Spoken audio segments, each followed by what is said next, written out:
Good morning, welcome to this update on Wednesday the 20th of July, brought to you by Phoenix Blue. I'm Tom Colley, and I'll talk to you about the markets and the news this morning. And we'll start over with the news.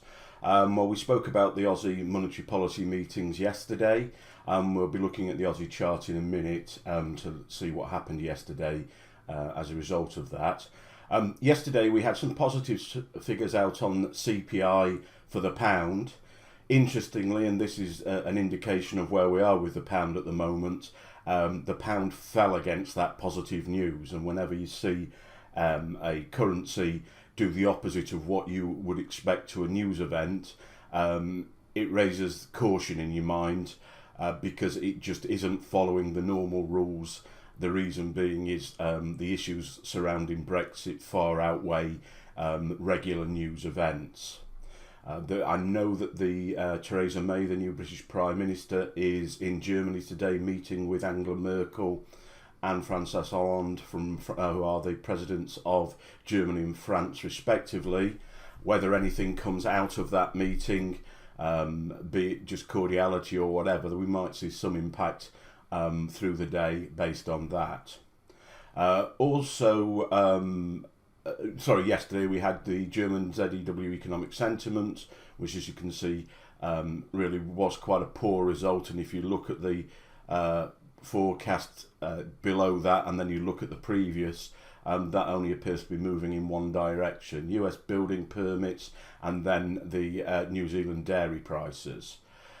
What have we got today? Well, average earnings index for the pound, claimant count for the pound, and crude oil inventories for the States. Might be looking for, if we get any significant change in expectation on what we've been seeing recently on that.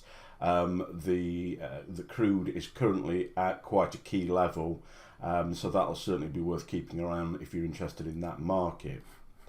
Over in the Far East, the overnight session has been very quiet. Nothing worth showing you from China today, either on equities or the exchange rate. So we'll go over to the Nikkei. Now the Nikkei is at key level. We obviously clearly got a channel here with price at the top of that channel.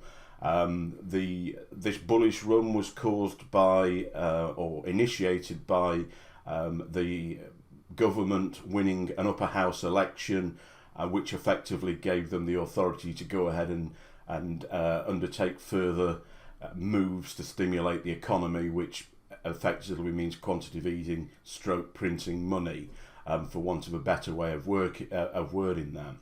We've seen this move, the same move reflected on the yen, which we'll look at next.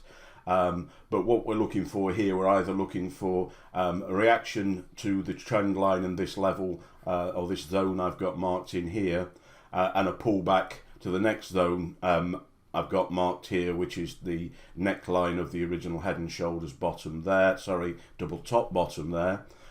So we'll be looking for either a break of that pullback to continue long, or a pullback to this level to continue back up to the top of the channel, where we'll approach the same scenario: are we going to break out of it or not?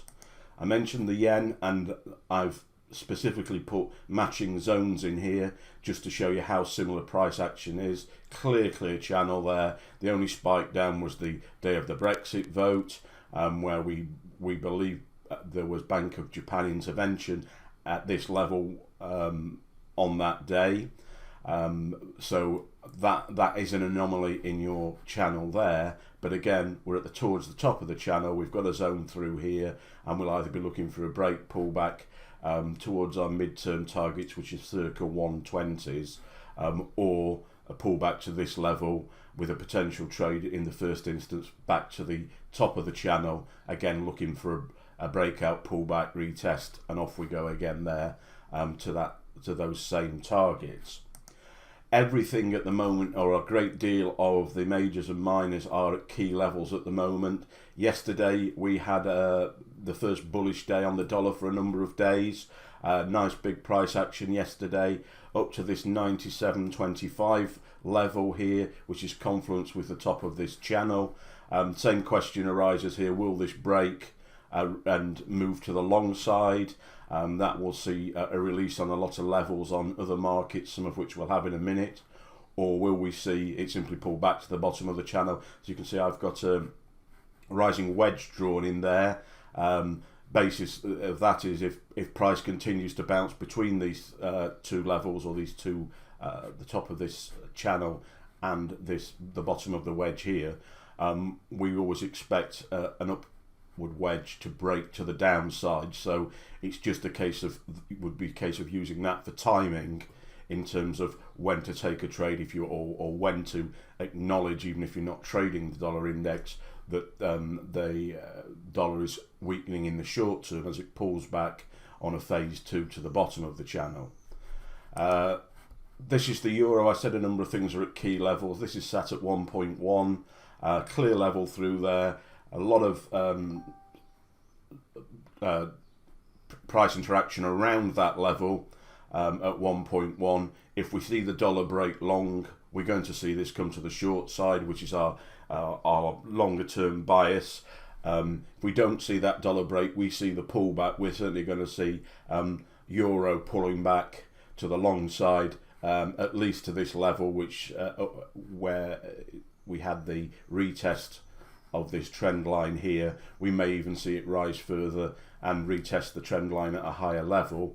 But the critical point is here, we're waiting to see whether the dollar's going to break out or pull back. Similarly, the Aussie, we had the news on the release of the minutes for the monetary policy meeting overnight yesterday. That generated a bearish day. Most of that bar was created on the news, so there was a lot less in our trading session here in the UK, or the European stroke American session. There was a lot less action than had been overnight, simply as a reaction to the news. 0.75, clear big number, critical level. We've got a trend line. Simple question, we're looking for a break below, close below, pull back, retest to the short side, which again is where our bias lies. But as I've said, if we don't get the same from the dollar, we quite possibly won't see that happening at this stage on the Aussie. So everything sat at levels. The way that we can see how we'll correlate more than one chart to see how price action might react in specific points that are effectively mirrored on other markets. Okay, here we've got gold. Our short-term bias on this is to the downside, although our long-term bias and the bias we've had all year has been a risk-off scenario. So we're on risk-off, we're looking for a run to safe havens, which means strength in terms of the goal of gold. We've got a trend line here. Like most other markets, we've had a lot of indecision, which means we're getting a lot of triangles, wedges, which just indicate that decision. We're looking for a break below this level and the trend line, and they'll be looking for a retest to take that short in the first instance, maybe even intraday on that, down to this next level at 1300. We know this market's due a pullback, but whether we get the pullback to this trend line or not in the current environment, I'm not sure. So I'll be taking a trade down to that level, maybe holding a small element of that over to run further down. But in principle, trade retest, close below, retest, trade to that level, and then wait to see what happens there. If we get a close below there, we'll be looking for a retest to take it down at least to the trend line, if not down to this level around 1250, which is quite a historically critical level. That is sort of the upper end of cost of production for gold, shall we say, for the less efficient gold miners. Over on the S&P, again, indecision. We've had this really bullish new move. This level here marks the previous all-time highs, and we've been getting previous new record high closes over the last few days. But clearly at this moment we're in an indecisive moment, waiting to decide whether we've got more to the long side or whether we're going to see a pullback. We like this level around 2105 if price pulls back in order to take it long again. on the base back to the same level. We're not necessarily in taking that trade assuming that we'll have even more long side, but we would see the market coming back down here and at least double topping. So we would be looking to take a trade to the long side and then potentially see what happens there. Okay guys, anybody who's new to Phoenix Blue, hopefully you like what you see. You like the fact we use clean charts, there's no confusing indicators. When we trade FX we use 40 pip stop losses, so we can be more profitable with the same amount of winners. So if you'd like to come along to our next free event, we had a great event yesterday in London. This is 4 hours of free trading with two of our most senior traders. It's absolutely free, no commitment. All you need to do is email us at info@phoenixblue. The provisional date for the next event is the 24th of August in the afternoon in London. But email us there and we'll send you confirmation details. If it happens to be that this date turns out not to be convenient for you, we'll just simply roll you on to the next event if you're happy to do that. But really worth coming. You will learn a lot and see a lot that maybe clarifies things you already know. You may get you see other things that we do which hopefully will be interesting to you.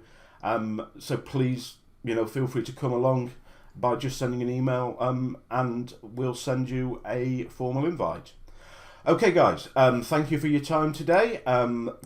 Happy trading or successful trading today, and we'll talk to you again in the morning. Take care. Bye bye.